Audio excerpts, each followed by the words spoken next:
Welcome back to Those Are My Thoughts podcast, where we share our thoughts on popular fantasy reads. I'm Sarah. And I'm Jillian, and welcome to our only episode on Spark of the Everflame, which is book 1 of the Kindreds Curse Saga by Penn Cole. And we will be reading the rest of the series. We're very excited about it after this first book. And so this will be our only episode on this one. We're going to do only one episode, no voice notes on this one. Which, Bummer. if you're used to listening to our episodes, usually we do 2 episodes, and our second, it's a voice note episode. But the reason we aren't doing voice notes this time is because Sarah and I were together for a chunk of reading this book. We were together for the very first time, in person, hanging out, face to face. It was so great. Because of that, we were like talking about the book in person and not sending voice notes to each other. So we just don't have the voice notes there that we normally have because we're separated usually. So that's okay because we still haven't really debriefed the entire thing because I was ahead of Sarah while we were reading. So we were only talking about the parts Sarah was going through really. And that's so true. Not even really, but I happened to be significantly ahead of her when I was flying back on the plane from seeing her. So we haven't really talked about it. And the ending of this book was so good. Ooh, I loved it. Okay, before we talk about book, I want to talk for a quick second. We were in person together. We don't live in the same states. If you didn't know that, we both live in the United States, but Jillian's in Tennessee. I am in Arizona. And if you haven't listened to our intro episode, highly recommend. We give a little bit of a backstory of our friendship and how this podcast came to be. But we got our first time hanging out as friends, and it was so great. And then we used the time.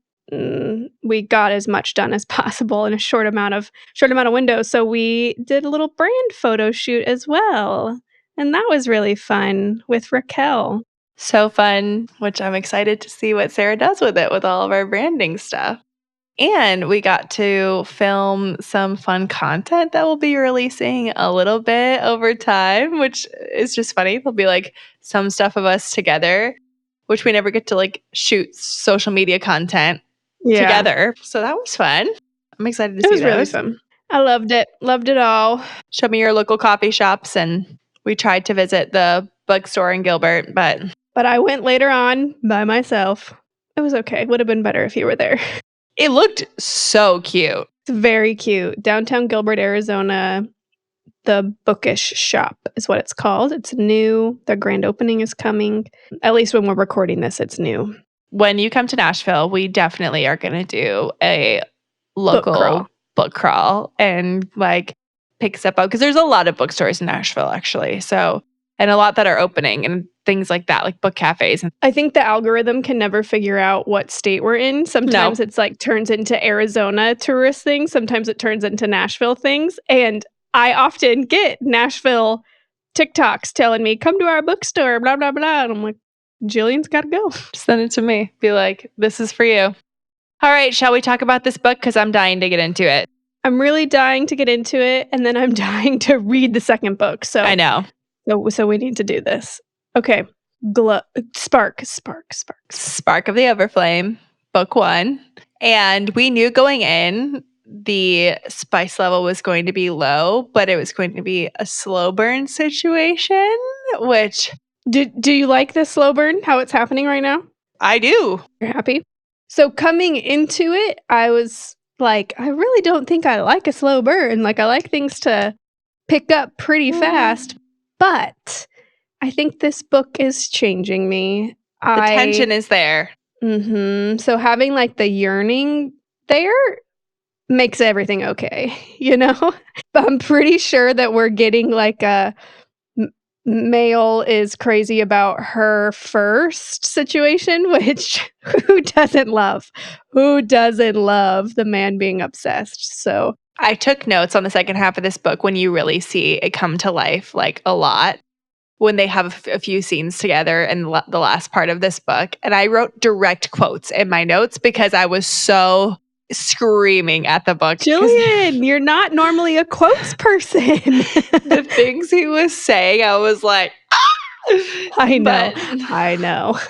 and I don't even need the spice. Like, just give me this tension. I'm living for this tension. So I really liked it. And I need this boyfriend to be kicked to the curb.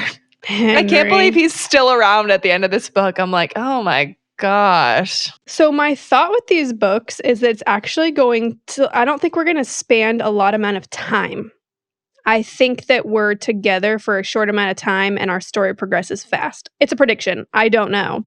Just the fact that Henry's still there at the end of the book, I'm like, we should have cut this relationship off half book, but I have a feeling that his character stays around for probably this whole series. We'll get into Henry because we both have theories about what Henry, like his Yeah. character arc in general, because I still don't know if he is a villain or a good guy.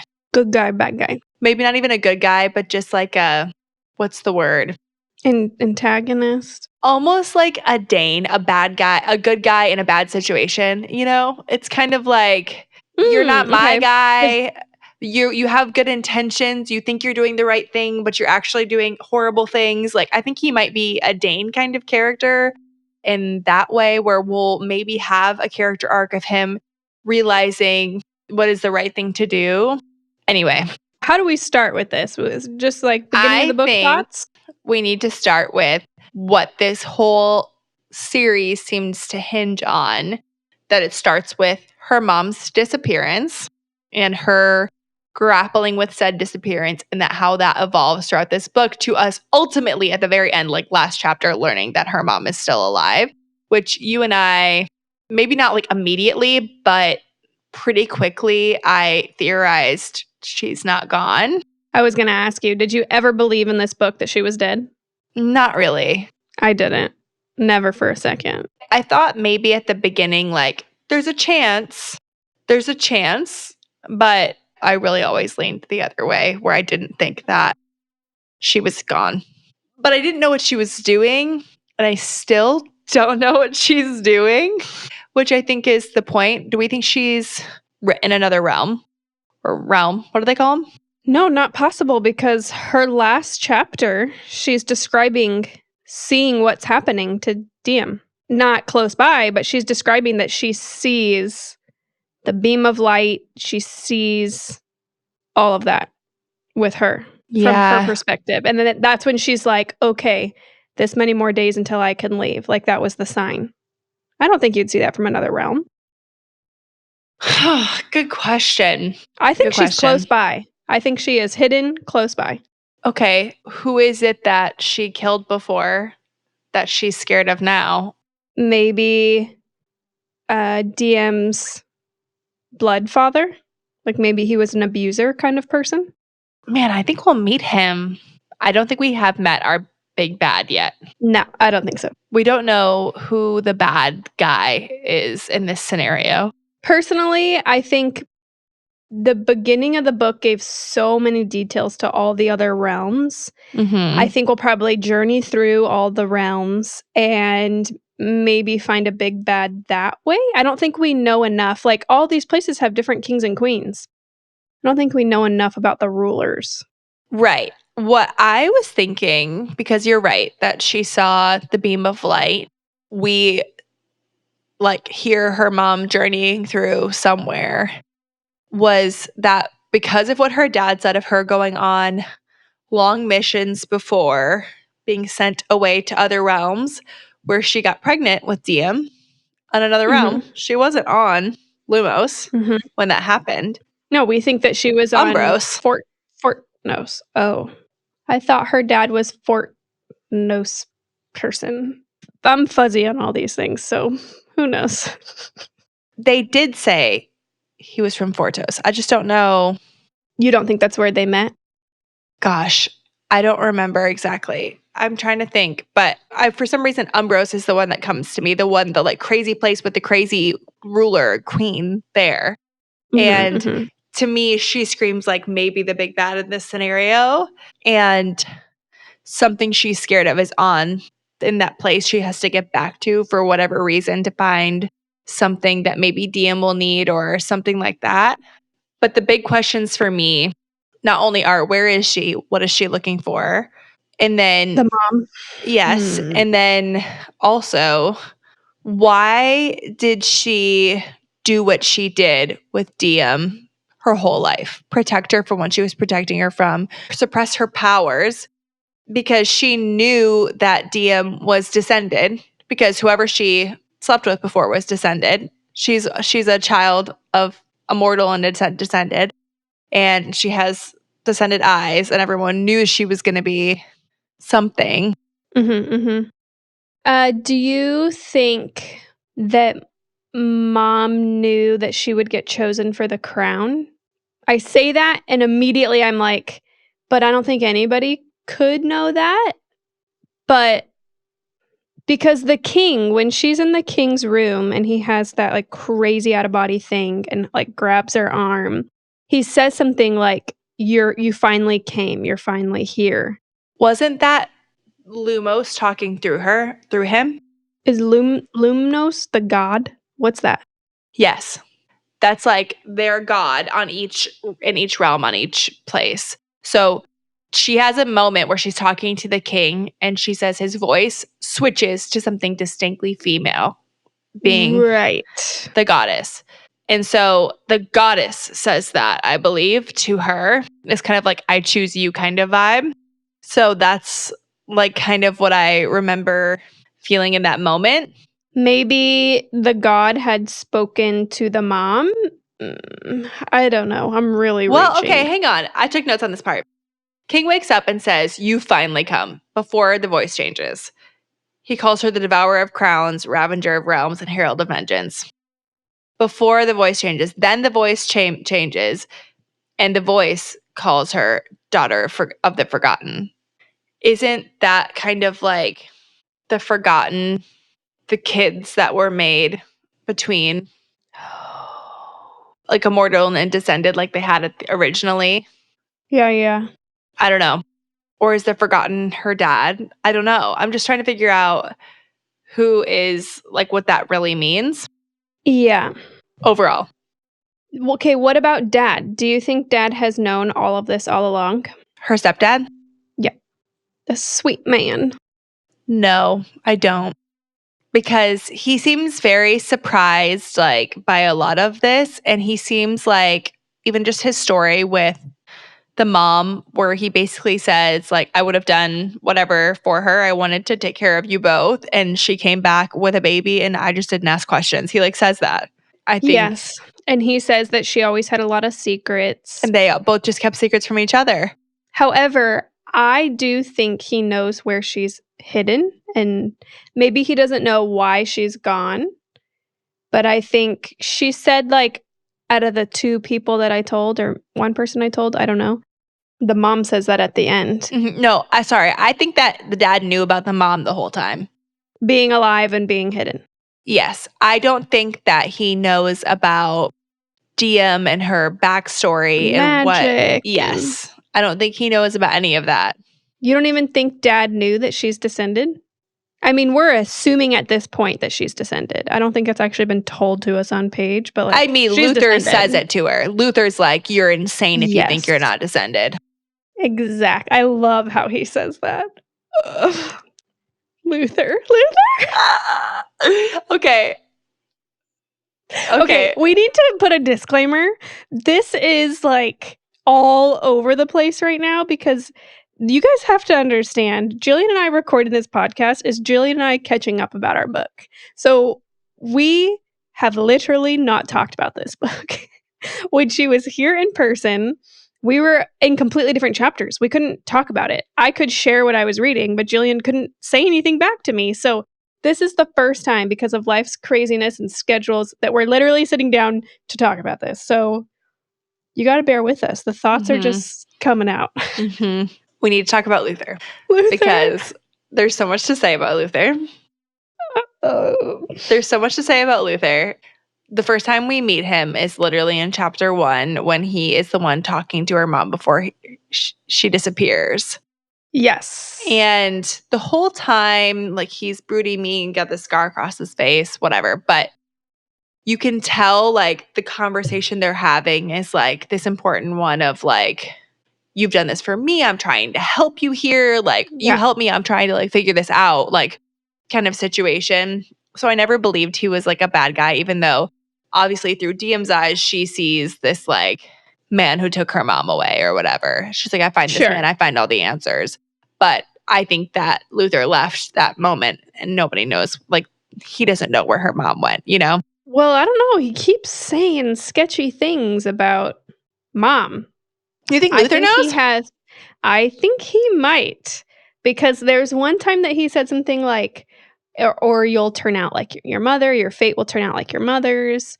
And then another time, there's 2 separate times that he says something, and I'm like, you know either where she is or what's happened to her. I think I'll put my flag in that camp right now. I'll just say, yeah, I think Luther knows. Okay, I'll stick in the he doesn't know all the details. Do you think Luther knows that mom is alive? Yes. Do you think Luther knows I where she think he is? suspects. Sorry. I think he suspects. I don't think he thinks she's dead. Do you think he has anything to do with why she's gone? No. I think he knows who does. You know what I mean? Like, I think he knows. I think they both were dealing with maybe the same big bad kind of situation, and he knows things she knows, but like he might suspect certain things based on how much information he knows about what's going on with her mom. But I don't think he knows truly and exactly, like, I don't think he was the one that did it, and I don't think he knows for a fact where she is and what's happened to her. Like, I don't think he knows exactly. I think he might like have an idea based on his information where she might be or what might has happened to her or what kind of mission she might be on. But like, I think there's a chance the 2 people that she told were Luther and her husband. Her husband? Dun, dun, dun. Okay. But she seems like somebody who keeps things vague with both. I agree. So like, I agree. I think she could have easily been like, here's what I have to do now, vaguely. This is what has to happen. These people can't know I am ever coming back, whatever it might be. That makes me wonder. I know we're supposed to be talking about Luther. That makes me wonder, are we going to get the character of mom in book 2? Like, is she going to come into the story? We're going to get to know her. Ooh, that excites me. I think if not book 2, definitely book 3. That excites me. I want to know what she knows. I am curious. We'll get to this. But so with Luther, he was the one expected to take over the crown this whole time. So he's been preparing his whole life. Yes. He seems uber powerful. Sure. And everyone is like, and she's like, oh my gosh, he's so powerful. We have another shadow daddy on our hands. And what is it about? I can't get enough of that. Like, are we gonna have mind to mind speak? It's just getting better. Like, it's like the same trope, but I'm still eating it up. Like, I can't. Doesn't matter. Doesn't matter. I'm like, yes, like I love it so much. Oh my gosh, his shadows are the most powerful thing on the planet. The things he can do with his shadows. Oh my gosh, I can't wait to see how he uses that later. Anyway, Oh god. oh my gosh, but I really feel like he thought he was going to be in that position, right? Everybody thinks that. So I'm curious to see his thoughts on the very end, but it seems like he potentially yes, Sarah, I'll get to you in just a minute. Yeah, in a moment. I'll let you speak first. I don't know if he suspected she might be that, because at the end when they're talking and he's like, I know you can feel my magic because I certainly can feel your magic. And like when he's feeling the amount of power she has, and she's kind of like, what are you talking about? And he's like so incredibly amazed with her. I'm like, does he know that this is going to happen? And I am, because you and I, you know, we're always like, the female main character is going to become some sort of royalty or whatever. Queen. So, yes, whatever. Every time. I'm sorry, at the end of book 1? True. I'm so shocked. That shocked the crap out of me. If we're gonna do the trope. I agree, actually. I was wait, you're changing the topic. I have thoughts about Luther. Sorry, go. Sorry. You go back to Luther and then we'll talk about the crown at the end because we still have a lot to talk about. Luther, I think that he never wanted the crown. I think the world has put on this, oh, Luther is the most powerful. I think he gives in to that persona, always showing off his power. And I think he knows what he's doing of building that persona, but I don't think he's ever wanted it. Personally, I don't think he wants the crown. I think he's somebody who would have like loved to be in the backgrounds, but is a part of the royal family, so is on the forefront. I think when he finds out that she has the crown, that he will, okay, not be excited because I think he'll be scared for her of what that means for her, but I think it's not going to be a jealousy point. I don't think that he'll want to challenge and he'll want the power. I think he'll want to support the female in power, but I think it's going to be like a terrified for her because of what she needs to be now. That's really interesting. I do love that moment when she asks him directly about that, and they're having this sweet moment. They're in the king's chamber, and he's being like vulnerable with her, kind of like during this portion after the fires, like where he's being not this like hard prince character, but he's being like actually vulnerable with her for the first time. And she says like, are you expected to take over the crown if he dies? And he's like, says the like pragmatic answer. He's like, oh, nobody knows like what the, who the powers will choose, blah, blah, blah. And she's like, tell me for real. And he's like, yes, I'm expected to take over the crown. I love that, like, those like vulnerable moments of their conversation are so sweet to me. Like, I love him as a character. I don't think like it's so delicious to me because day dot, he is like, sees her power or whatever, and is immediately stopping himself. Like, if she seems hurt at all, he's like, immediately like, who did this to you? Like, basically almost kills his own guards over her. Like, page 1 again. Page 1, we get a who did this to you. I'm like, I am eating it up the way that he is like would murder the world for her. Like, I just can't. I said it before. We love when the man is obsessed. But also you think too, right? We're on this same page. Tell me. You think, how early do you think he realized she was his mate? Yeah, because we believe they're mates, and we believe there's mates in this world. Nobody's told us that. The internet's not told us that. We just believe that. I think probably the first time he felt her magic. So the first time she was in the palace. The first time they actually... Yep. She saved his sister. And then she goes to the bathroom to like wash off the blood or whatever, and they run into each other, and he's like, because then he comes looking for her. Yeah. He comes like, that's my moment. Yep.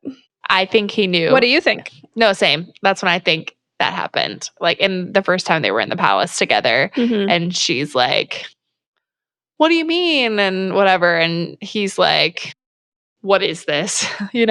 And he absolutely already knew for a moment before they have their first kiss, because he is really trying to convince her to stay and work this out together, And I think what else would push him? I know. That kiss was... I die. When he's like, I just need this one moment if you're going to leave, whatever. And I'm like, like I was squealing during this. Do you have any quotes from that moment? Oh, so they kiss, and then right afterwards, he was like, that's when he was like, tell me you don't feel it.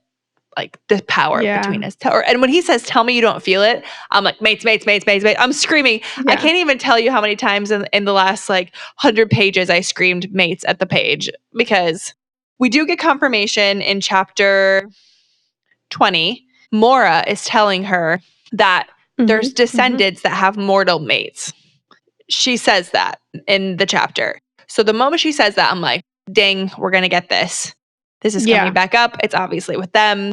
They're setting up the possibility of the mortal, like having immortal mates, whatever. She says mortal mates, but obviously she's descended as well. I believe that they are mates in this scenario.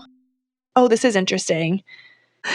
What? After the burning building situation happens, when he saves her, they have their moment where they both see the same scene on the battlefield standing next to each other.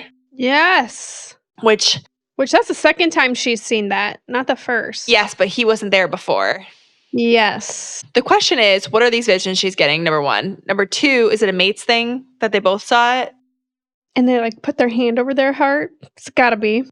But after this, when they're back at the palace and somebody says something like, he's bringing her in, and that girl, Eleanor, I think, he's talking to her, and she's like, what's going on? Put her here. And he's like, Lumos herself could not pull her from my side. Like, I would not leave this woman for anything.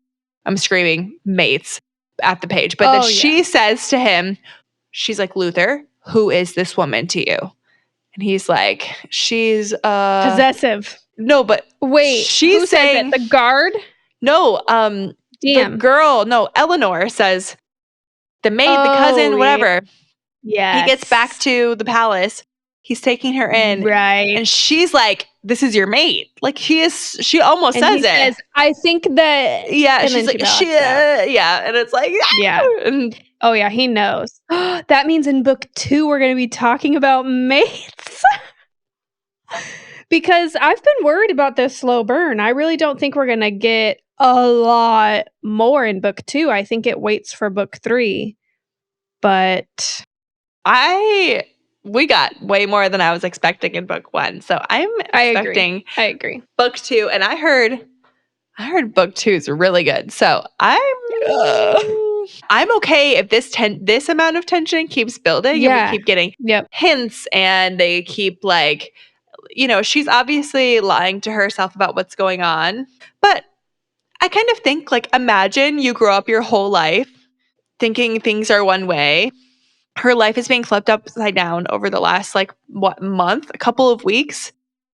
And she's trying to figure out what this is. And he's like, can't you feel this? You have power, blah, blah, blah. You're descended. And she's like, my whole life I've been told I wasn't. So, like, I can't just believe you, random guy out of nowhere, that this is what's going on.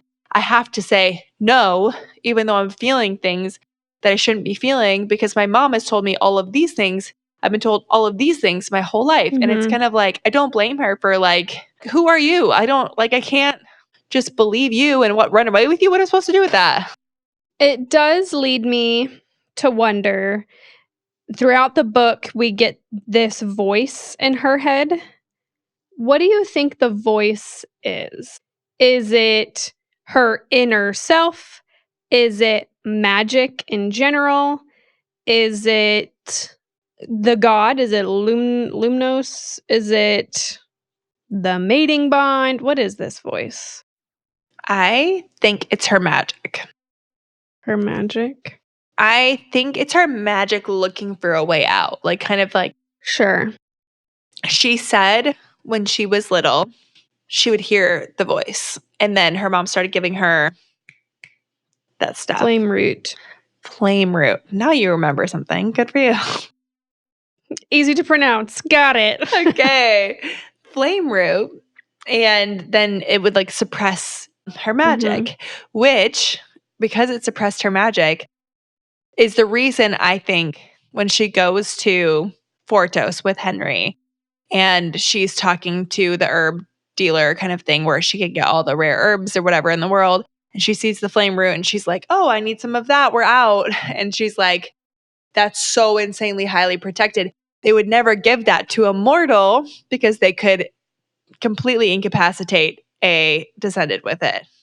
And I think that's why it's so highly protected, because it is a full magic suppressor. Which leads to question, where is mom getting it from? Does it have to be from a royal? It has to be from a descendant if no mortals have access. Mom has crazy connections. I don't know what's going on with mom. Crazy. Mom is crazy. I have a thing where Luther and share this, like, I would change the laws. I would not allow the law to be able to kill these children who are half, essentially, half descended, half moral. And Luther kind of in a way is showing us that he agrees with her. Yeah. He's He's like, kind of like, I would probably do that too. Here's my thing. Is Mom and Luther somehow like kind of how the Guardians are the underground to take down the Descendants? Are Mom and Luther in something that's kind of the working together to take down that law, take down that okay, concept in their society, you I'm know? having a Because thought. then she's getting flame root. Okay, go. I'm having a thought right now. Because when we first learned about the Guardians from Henry, they go to Fortos. She figures out that Henry's part of the secret club that all has the tattoos that are essentially rebellions against the Descended, right? And we learn that there's a leader of the Ooh, entire that's Guardians female. that is female. And my I still initial don't know. gut was like, Mhm. is this her mom? Because he says Mhm. something like, you're so much alike or whatever. But then both of you and I were like, okay, but that would be so crappy if Henry knew that and knew where she was potentially, or knew that she was still Exactly. alive and didn't say anything to her about it. And it would be really awful. And I actually was like, also, that doesn't make sense because it seems like the Guardians aren't doing what the good, like they're doing not good things.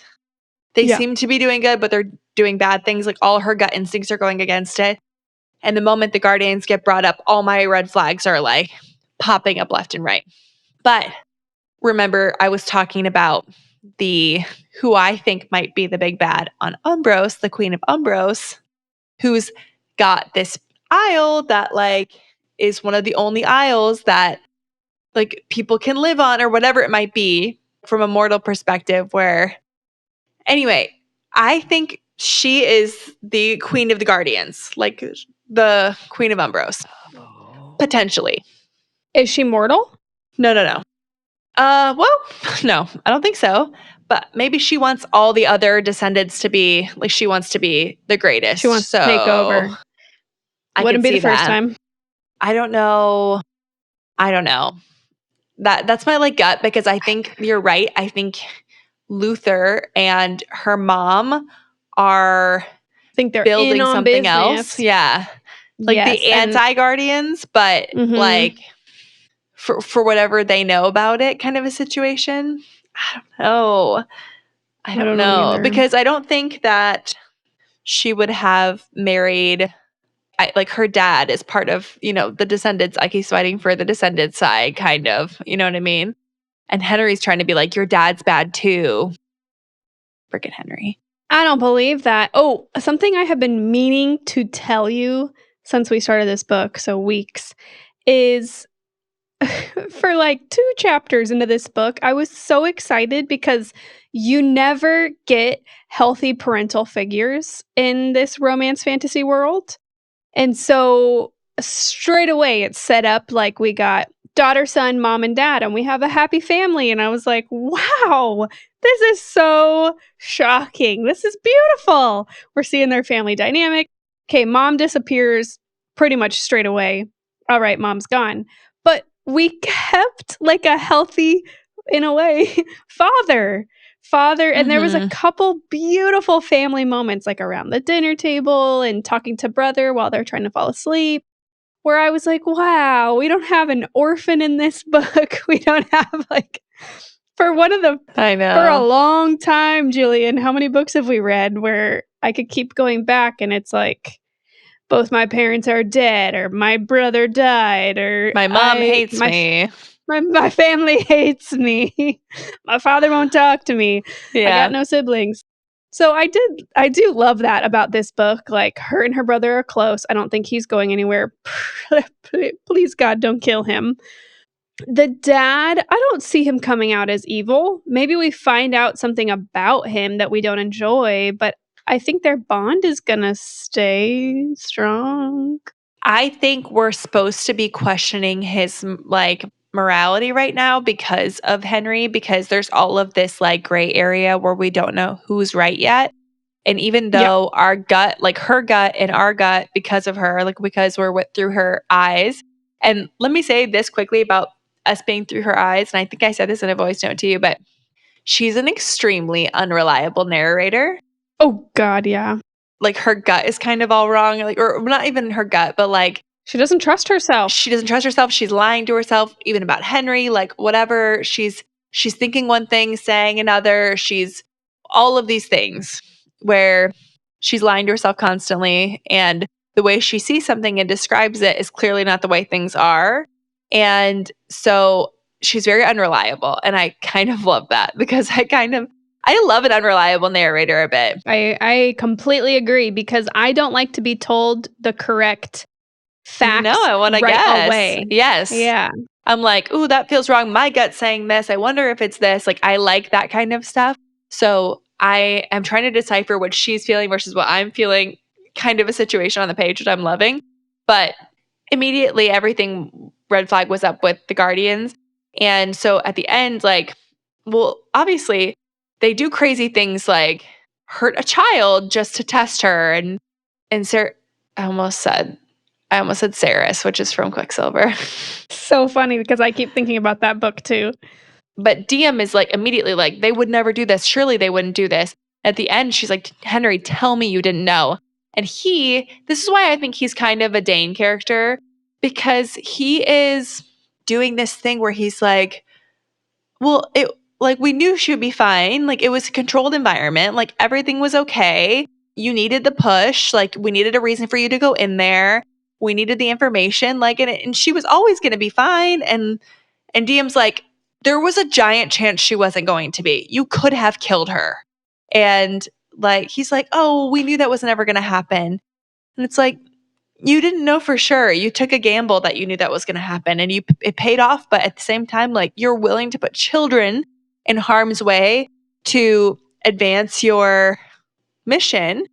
And same thing, like when the bombs start going off, I knew immediately it was the Guardians, and like all of the horrible things about she gave this information. She's feeling guilty about giving this information, and I love when she like kind of gets a little bit of her power back when she tells Luther to close the garden entrance before she leaves. She's like, do one thing before she walks away from him. And she's like, there's a hole in your garden. Go fix it. Fix the wall, yeah. Oh, I love that dynamic between them. I love that she kind of shows up and he's very much aware, like, I don't know if she's a threat or if she's a blessing. Like, every day we're trying to figure, she's coming to the palace today. Like, is she literally going to kill one of my guards? Do I have to kill her? Or are we...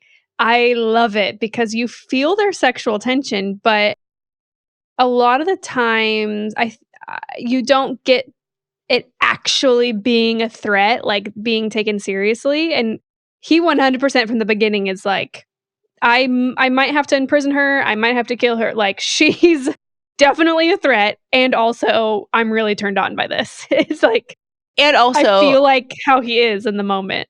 And also, he's like, I'm going to protect her and punish other people that hurt her. But also, maybe she is a real threat. And I love how, he calls her out for the Guardian thing. Like, he's like, I know it was the Guardians that did those bombs. Yeah. He was kind of like, you're involved. And she's like... He was kind of forcing her to say it, like, tell me that you're working with them. And she doesn't. Because he can also see, like, what she did. And I think he knew if she doesn't want to be, or whatever it is. Like, I think he understands what's happening in her heart, that she is looking for a way to push back. She's struggling with the, like, when they're having the conversation about, she's like, what kind of king will you be? And, that whole thing. She's like, I don't agree with everything this king did. And they're talking about that clause where the children get killed or whatever. And he's like, I agree with you, or whatever it might be. She's kind of like, he's seeing this war within her, like, I'm having trouble because I don't like things that the Descendant have done. So I thought maybe it was the right thing to join the Guardians to help the cause because of so much injustice that I see every single day. She's struggling with that portion, but then she's also like, but what they're doing isn't what I want to be doing. And I don't think it's right to kill these people. And all of these people are innocent and they're willing to hurt innocent children and all of these things. I think Penn does such a good job because that moral dilemma, even just in the one scene where the child is hurt by people that she's supposed to be working with, they go into the house. The father of the children is clearly a horrible man. So she's immediately like, oh, like, what do I do here? Like, I can see this child is hurt. I'm wondering if it was the people I'm working with and maybe I should just like get out of here and call it a day. But this man is clearly horrible. What am I here for? This like whole moral dilemma that's going on in her brain is such a beautiful scenario.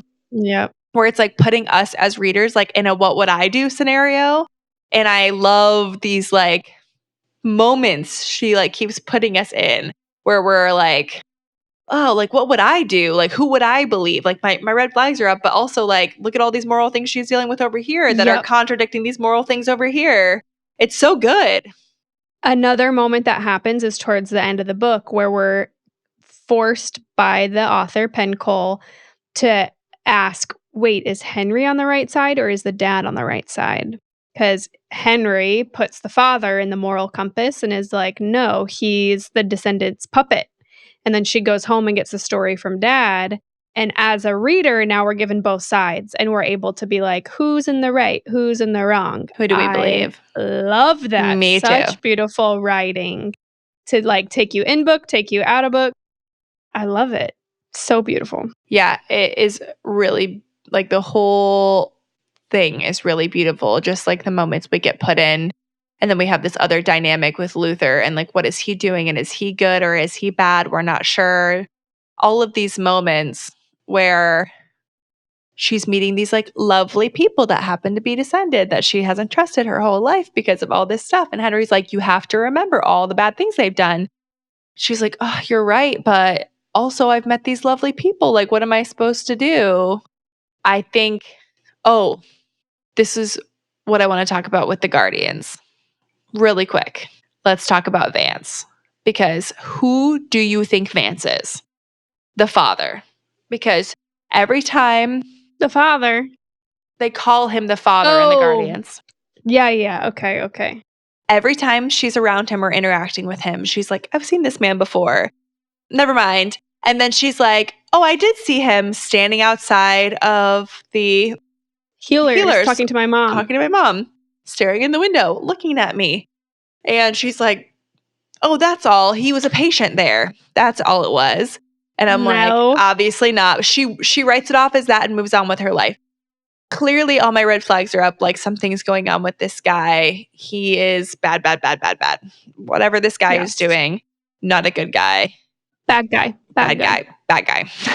I can't help myself. We are quoting Jillian's child. My almost 2-year-old loves to tell me who is a good guy and who's a bad guy. Now all our characters in the books are good guy, bad guy. Genuinely, I don't know. I had a moment when I was reading trying to figure out who Vance was and I moved on quickly. I don't know. My first thought was like, it's her biological father. No, I don't think that. It's not because he's descended. I don't know. Is it? Then that leads me to believe, like, is mom working with the Guardians and that's why? Or I don't know. I have no idea. Nope. What, you have an idea? No, I'm just was gonna say I'm just excited to like this is the place you kind of love to be with all these open-ended questions. Absolutely. In a first book where I'm like, ooh, where are they gonna take this? There's so many open things.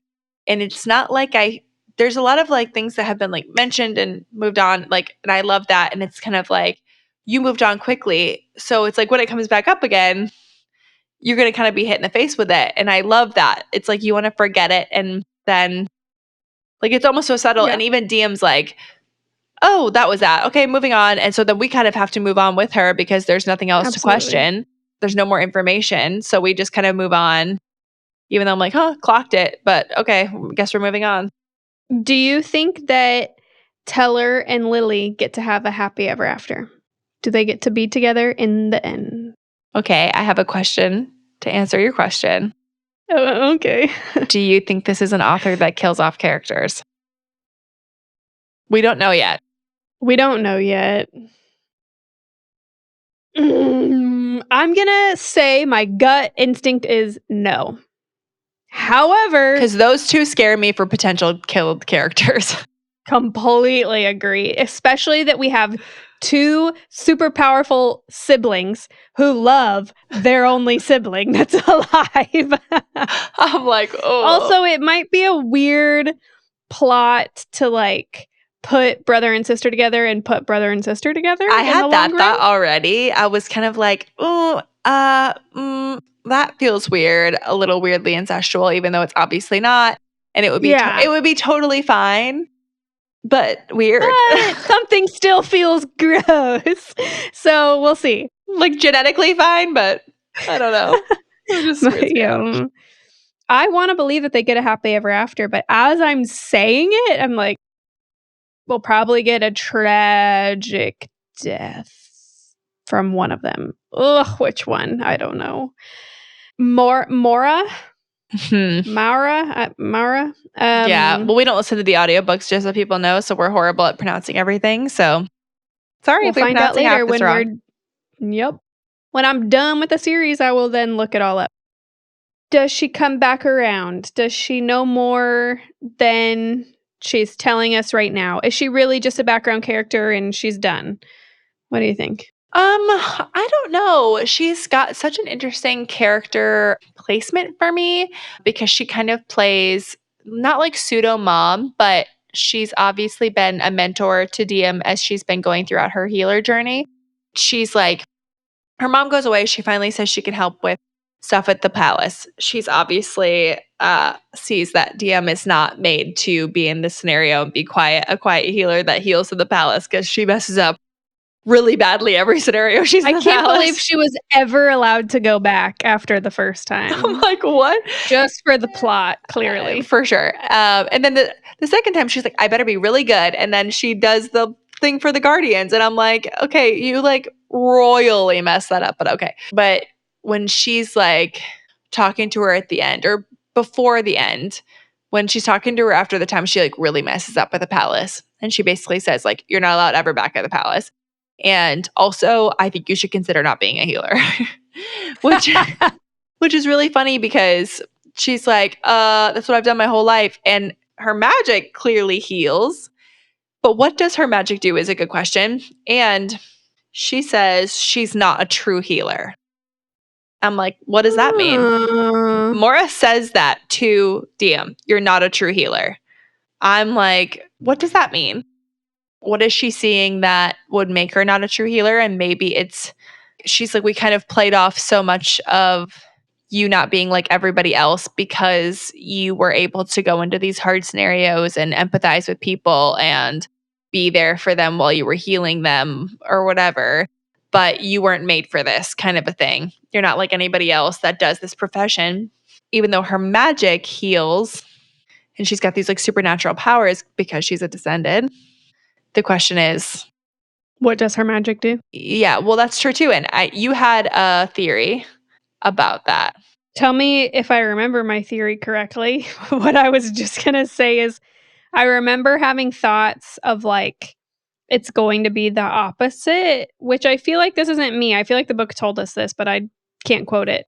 It's going to be the opposite of like, she's going to be like the best assassin there ever was and be able to kill really efficiently. But I think you said she has both. Like the thing that makes her the I think most she does have both. powerful is that they said on Fortos, only men can fight and only women can Yes. heal. And you think she has both, which I. Because Henry told us. Henry told us that every once in a while, again, don't remember exact quote, somebody has the both. And I'm like, okay, well, obviously she's going to have both. Yeah, but they said not usually on Fortos. So it would be like kind of the once. Like it's she. But she's our big, bad, powerful FMC. She gets all of it. Okay, but I have a question about that because we kind of believe she's got the magic of Fortos. So why would she be the queen of Lumos? Is a good question. She doesn't have light or shadows. That's a great point. Because that would make sense as to why she's getting this crown so early in our story to leave room for an actual climax of the story. Maybe this is like, okay, cool, but actually she's the queen of all the realms. Definitely. Done. Anyway. Did you see? I posted a clip where essentially we did exactly what we just did now. We made an outlandish prediction for a different book for One Dark Window. And when we had only read half of the first book, we made an outlandish prediction. And I grabbed that, I made a clip, and I posted on social media. And somebody on TikTok was like, I am dying. This is cracking me up. I put in the captions like, at the time of recording, we had not finished the book. And the woman had just assumed that we still had not finished the rest of the series and was kind of like, I'm dying. Also, you guys should really finish the book so you find out what happened. Like, basically that you're really wrong. And I messaged back and was like, yeah, haha, like, we know. We finished the books. Like, we just got a lot of confidence. Confidence in being wrong. It's fun to be wrong. It is. It's so fun to laugh at yourself later down the road and be like, nope, author never said that. Is there any more thoughts you have to share? No, I don't think so. Obviously, I read for the romance, so can't wait for her and Luther to see each other. Can't wait for him to find out that she has this crown. Do you think she's going to spend the first like chunk of the next book trying to like hide it, or like everyone's going to know? No, I think she's freaking out and she's going to be trying to figure out, what do I do? What do I do? What do I do? Do you think Luther will pretend to be the king for a while? Oh, that would be cool. I could see that happening. I think that, again, I'm sticking with my prediction. I think this is a guy who really wants her elevated in power. So I think he'll do whatever needs to. Yes, Jillian? Or do you think he is the king of Lumos and she isn't, like they both were chosen? Like, do we think that like we will find out that it was like a yes and? Like, because when you were talking about like, I don't think he'll be jealous, blah, blah, blah. I'm like, I don't know. Like, maybe I don't think he'll be jealous, but I don't think he'll just go like, oh yeah, all you get all the power. Like, that's fine. I'm happy to be like your husband next to you, because he's been planning for that his whole life. Like, I mean, maybe, but that seems odd. And so I'm like, I think maybe like, what if there's a chance? Because like my gut, right, when we were talking about like her magic seems like it's Fortos, right? Healer fighter. And like, Keep going. Maybe they're both like in the seat of power kind of situation, kind of like High Lord and High Lady. Like, come on. I feel like they're both like elevated to a position of power where he's also going to be like, they're both same level kind of situation where she's going to walk in and be like, oh my gosh, I'm the queen. And he's going to be like, look at me, I'm the king. And she's going to be like, oh yeah, for sure you're the king. And not try to tell anybody. Love this idea. I think we're going to find out probably within the first 6 chapters if we're right or wrong, but love this. Anyway. That was a great journey. That was a good story we just went on. It's all up here. If you're not watching on YouTube, you need to be, because that was a whole theatric show. You were like this and that. I talk with my hands. That's great. And we should all apologize to our lovely editor, Rod Burgos, who hates the way that I probably smack the mic 70 times while I'm talking, because I talk with my hands so much. And so sorry, Rod. Thank you so much for all of your hard work. We really appreciate you here at Those Are My Thoughts, and we'll never get rid of you. Nope, we'll keep you. Okay, I'm ready to read book 2. Let's go read. Let's go read, and we'll be back to share our thoughts on book 2. Glow of the Everflame is next, and we will have an episode on that coming out very shortly. Very excited to recap that book as well. So we'll see you later. Those are my thoughts. Those are my thoughts. Bye. Thank you so much for listening. We also want to be your long distance book bestie. You can find this podcast on all your favorite listening platforms. You can watch us on YouTube at Those Are My Thoughts Podcast. Follow us on Instagram, My Thoughts Pod, on TikTok, mythoughts.pod. We'd love to hear your thoughts and book recommendations. Email us at thosearemythoughtspod@gmail.com. Don't forget to rate, review, and subscribe wherever you listen. We love you. See you next time. Bye.